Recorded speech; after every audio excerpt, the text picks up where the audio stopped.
Olá, sejam muito bem-vindos ao meu canal. Aqui a gente está na segunda aula, né, o segundo caso clínico que eu vou apresentar.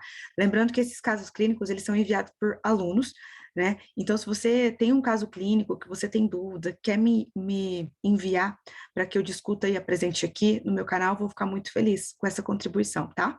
Bom, então esse caso clínico que me enviado, foi enviado da seguinte modo, tá? Lembrando que nem sempre eu tenho informações completas, então, a gente trabalha, entende, baseado nas informações que a gente recebe, tá? Então, aqui nesse caso, paciente do sexo masculino sofreu entorse de tornozelo há um mês, enquanto jogava vôlei.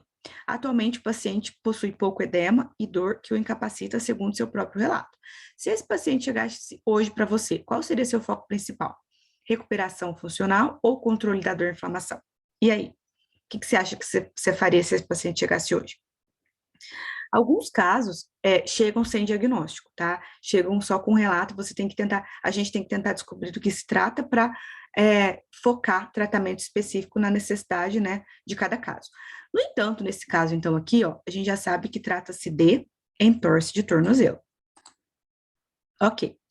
Então, antes de pensar em recuperação funcional ou controle, né, da dor e inflamação, a gente tem que fazer o caminho inverso, né? A gente tem que ir lá do começo, entender a causa, a fisiopatologia da lesão, para daí entender o que que ele precisa nesse momento. Lembrando que as fases fisiopatológicas da lesão é que vão nortear a nossa conduta, né? Respaldando aí a melhor sugestão com que ele precisa na fase atual na qual ele se encontra. Então, o que que são essas fases fisiopatológicas? São as fases de cicatrização da lesão. Então, toda e qualquer lesão passa por esse processo natural de fases fisiopatológicas, né? Então, nesse cenário, a gente tem a fase aguda, fase subaguda e fase crônica. Em cada uma dessas fases, os objetivos e, consequentemente, as condutas vão ser diferentes e específicas. Isso porque sempre a fisioterapia vai visar contribuir, facilitar para a resposta cicatricial natural do tecido. Então, o nosso papel é acelerar a cicatrização de um modo natural e ajudar, assim, a resposta do corpo. E nunca prejudicar esse processo natural de cicatrização. E é aí que a gente tem que ter muito conhecimento do que acontece em cada momento, porque dependendo da técnica que a gente aplica, se for errada, ou a gente vai atrasar o processo, ou a gente vai estabilizar, né? Tipo, a gente poderia otimizar, mas a gente aplica técnica que, na verdade, está estagnada ali no processo. Bom, sabendo disso, então, nesse caso aqui, tem dois pontos que eu sempre falo que eu olho primeiro, em todo caso clínico que eu olho. Primeira coisa, movimento que causou o problema. Então, o que que foi? Jogo de vôlei. E segunda coisa, há quanto tempo que aconteceu o problema? Então, um mês. Então, vamos lá construir juntos esse raciocínio. Primeiro ponto, vou escrever aqui embaixo. Movimento, jogo de vôlei. Porque daí, fica claro já na minha cabeça, por que que o jogo de vôlei pode ter causado a lesão? Daí, quando eu entendo que é o jogo de vôlei e entorse, fica mais claro na minha cabeça. Eu sei na literatura que tem elevada incidência de entorse de tornozelo durante jogos de vôlei, muito em razão do movimento que o vôlei necessita, né? Então, são muitos saltos, e às vezes, muitas vezes ele salta, quando ele cai de volta, aí acontece a entorse. Além disso, outras informações importantes que a gente tem que considerar aqui, ó. Movimento foi um jogo de vôlei. Tempo. Não, antes do tempo, vamos entender o tecido. Tecido lesionado. Eu já sei, porque nesse caso ele me falou, né? Então, foi o ligamento, porque foi entorse de tornozelo. Eu sei que entorse trata-se de lesão no ligamento. Então, ligamento. Terceiro ponto, tempo da lesão. Um mês. Um mês atrás. Essas informações são primordiais para eu entender por que a lesão aconteceu. Então, aqui eu sei o movimento que gerou a lesão, o tecido que foi lesionado e o tempo. Então, por que isso é importante? Vamos aqui agora no tecido lesionado, ligamento. Sei que foi ligamento. Cada tecido corporal, ele tem um processo de cicatrização distinto do outro, porque as características bioquímicas e funcionais deles são particulares, de acordo com a função que cada um desempenha no corpo. Então, a gente tem ligamento, tendão, músculo, cartilagem. Cada um desses serve para uma coisa na produção de movimento e as características morfofisiológicas são particulares. Então, no caso do ligamento, a gente sabe que o ligamento é bem vascularizado.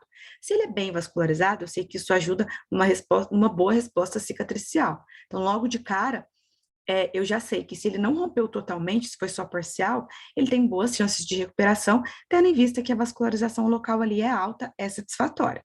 Pois bem, e aí, para cada tecido corporal, eu tenho um tempo de fisiopatologia.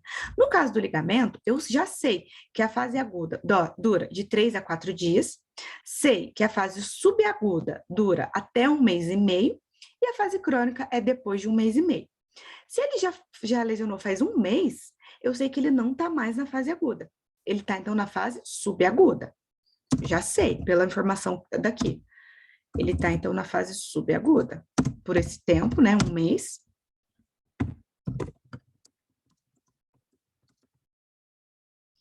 Subaguda. E aí, o que eu tenho que pensar nisso? Aí é hora de relembrar lá os objetivos e condutas, intervenções sugeridas para cada uma dessas fases.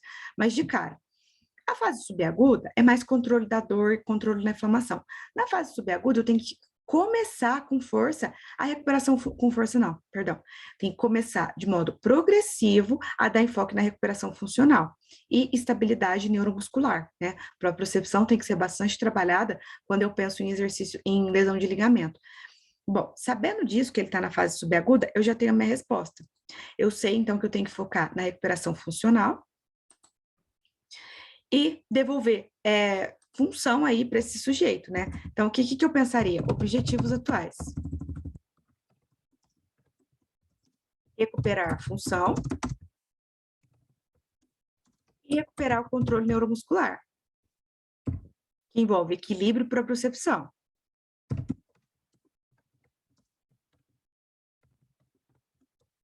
Tá? Aí depois a gente vai ver quais exercícios e, enfim, protocolos aplicar de acordo com as características particulares de cada paciente, né? Não existe receita de bolo pronto.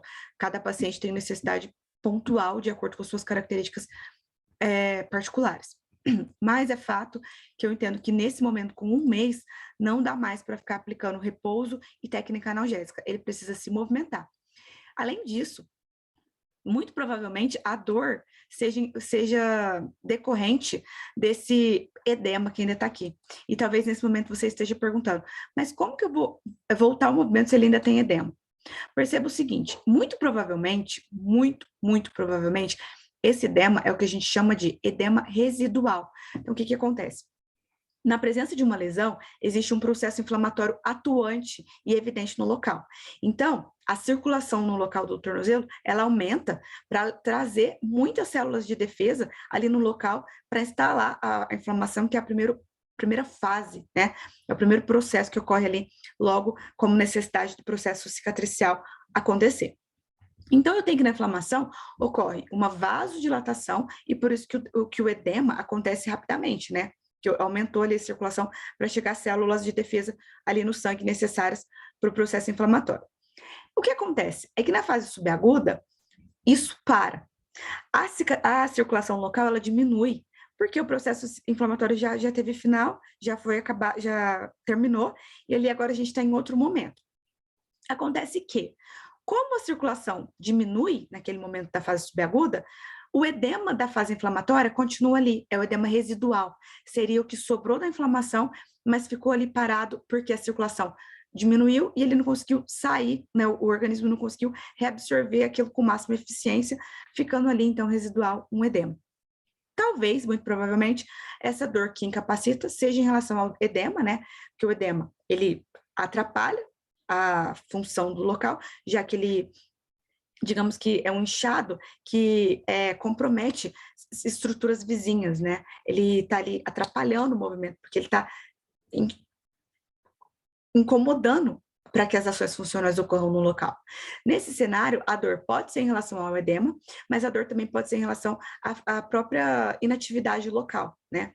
Logo, quando a gente entende que ele precisa recuperar a função, fazer exercício controlado e melhorar o controle neuromuscular, por si só, quando a gente começar com esses objetivos aqui, a circulação local tende a aumentar, né? Porque se tem exercício, precisa de sangue local, e se precisa de sangue, vai aumentar a circulação naturalmente, e esse aumento da circulação tende a auxiliar para que esse edema residual vá embora do local, né? Saia dali com maior facilidade. Além disso, técnicas que podem ajudar a aumentar a circulação são interessantes para varrer o edema dali, tirar ele dali, como, por exemplo, o contraste, né? Que é a alternância entre frio e calor. Por si só, o contraste, ele resulta em efeito fisiológico de vasodilatação, e essa vasodilatação também ajuda a varrer o local, tirando o edema residual dali do local, né? Outro fato que atrapalha e torna comum edema residual na questão do tornozelo é a própria localização anatômica, né? O local do pé, o jeito no qual ele está localizado no nosso corpo, a pressão ali no pé ela é menor, e principalmente quando o cara fica muito em pé ao longo do dia, não dá o repouso adequado, o sangue naturalmente, por falta de pressão mesmo, vai ter dificuldade em subir, em voltar e aí melhorar esse edema. Por isso que essas técnicas e a orientação quanto ao paciente para ficar, né, com o pé elevado acima da cabeça em períodos específicos do dia ajuda muito a recuperar esse edema e então reduzir a dor. Mas entenda, isso aqui vai ser consequência. O foco é recuperar a função. Nesse momento, um mês depois da lesão, um mês já comprometido, já fraco, já em repouso por causa da lesão, não tem mais sentido ficar aplicando técnica de eletrotermofototerapia, muito menos repouso, né? Já passou da hora daí desse paciente, então, começar com força essa recuperação funcional.